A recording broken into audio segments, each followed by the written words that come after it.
Hey there everybody, welcome to the channel. I'm your host, Puborama, and in today's video, I am going to be breaking into 3 discounted vehicles that you are going to want to get your hands on this week in Grand Theft Auto Online. Now yes, there is a DLC coming out in just a few days, but I think that at least the first car we're talking about you should still consider picking up, as it is one of the best cars in the game, and that is the Paragon S. First of all, it looks absolutely incredible. I think we can all agree. I mean, this is a fantastic looking vehicle. It has great liveries, customization, and it just stands out incredibly well. I love the design that Rockstar has put on this vehicle. But it's not just the fact that this car looks really good. It is also the fact that this is a fast car, going in at 127.5 miles per hour, making it one of the fastest sports cars in the game. Not only is it very fast, but it has great handling, putting it in the top 15 sports cars.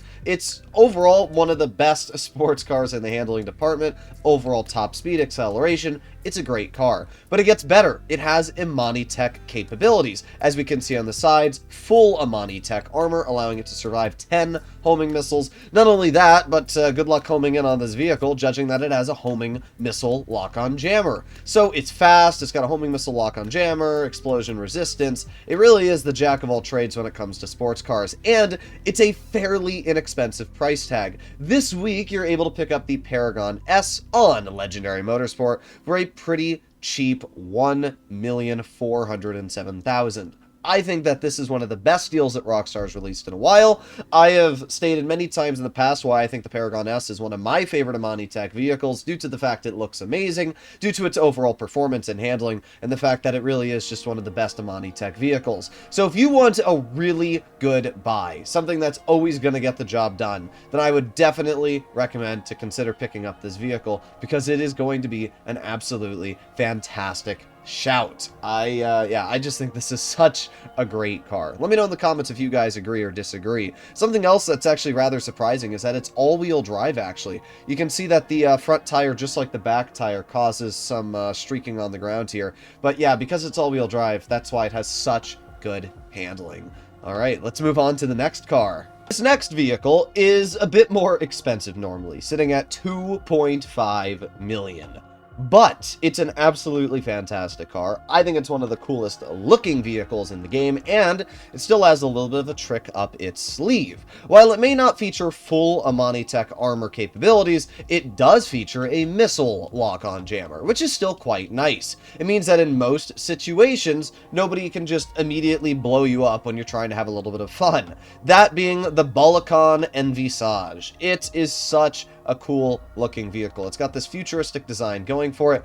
It's basically an electric car, as we can hear from the engine noises coming from it. Well, you might not be able to hear it. My game audio is pretty quiet, but it's an electric vehicle. And while it may not be the fastest car in the game, it features some of the best lap time and handling out there. Because of that, it's actually ranked within the top 15 sports cars in lap time. It's actually a really good vehicle. Not everything is based off of just top speed, and this vehicle definitely checks the boxes in the other categories. To pick up the Bollokan Envisage, we can see it is right next to the Paragon S. Normally $2.5 million. This week you can pick it up for $1.73 million.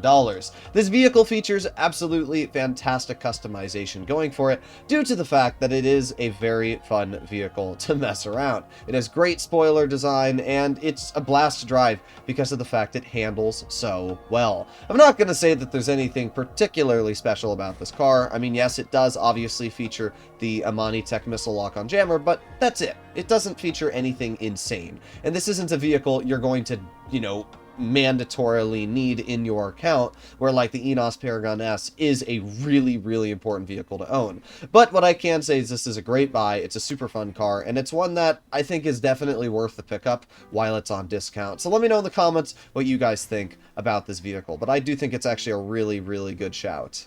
The final vehicle we have on discount is the most expensive of the bunch, but there are actually two different variants to this specific vehicle. We have the Dominator FX Interceptor and the normal Dominator FX. We can see the FX Interceptor available on Warstock Cash and Carry for the base price tag of $3.4 million if you don't have Trace, and $2.6 million if you do have the trade price. Now you might be saying, why the heck are you recommending a very expensive, kind of useless police car? And, well, the answer is pretty simple. First of all, if you don't want the police variant, you can get the base Dominator FX, which is less than $1 million this week. The Dominator FX is in the top 10 of handling and overall lap time for muscle cars, which makes it actually a really solid vehicle.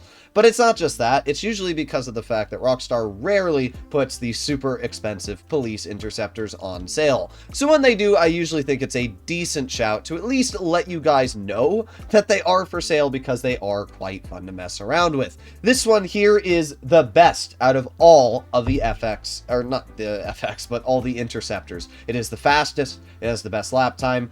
Even if you compare this to the Gauntlet Interceptor, this is faster and this is better on lap time. So it's a really good vehicle in general. It's definitely the best police car in my eyes, and it's the main reason why I at least wanted to showcase it for people that might want to pick it up in today's video. Plus, I am a big fan of the Mustang Fox body style vehicle, which this is based off of, if I'm not mistaken, although I'll probably be corrected in the comments.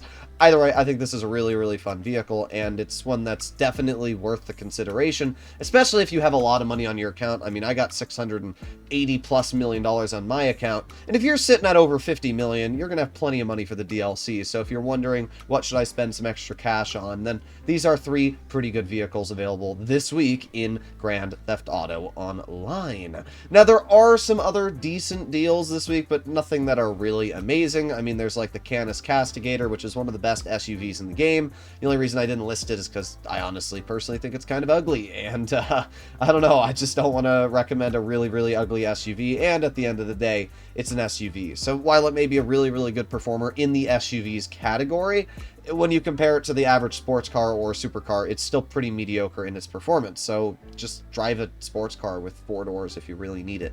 I don't know. I just don't really see the point to purchasing SUVs in this game, to be entirely honest. But the Canis Castigator is a very good SUV if you do like that type of vehicle and were considering picking it up. Apart from that, we do have 40% off the bail office, and the bail office itself is going to be making an additional double money on every single contract you do. Also, your agents are going to be earning double the passive income. So if you were considering picking up a bail office this week, you can, but I wouldn't 100% recommend it, because at the end of the day, the bail office is still one of the most mediocre businesses in the game, and not one that you're going to be earning a lot of money back with, at least this week. So if you're, tight on money, probably wait until the December 10th DLC comes out, see how it's reviewed, and then you can make your opinions from there. But hopefully you enjoyed today's video. As always, if you'd like to see more content like this, please consider smashing that subscribe button down below, and I'll see you all in the next one. Bye-bye!